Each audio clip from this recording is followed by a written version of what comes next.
কত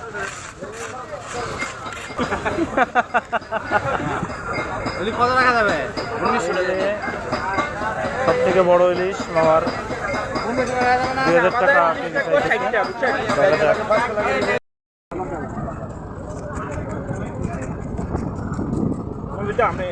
ভাই। আপনি কিছু বলেন, আমাদের এই ইলিশ কেমন হয়েছে? ইলিশ তো মাশাআল্লাহ অনেক ভালো হয়েছে। আর ইলিশগুলো আমরা রক্ষণাবেক্ষণ করছিলাম, অনেকদিন লালিত পালিত করছিলাম, আজকে আমরা কে ফেলবো, এই জন্য ওরকম কান্না। এত কান্না আমার জীবন আসে ভাই। হায় ইলিশ তোমরা চলছিল সমুদ্রে।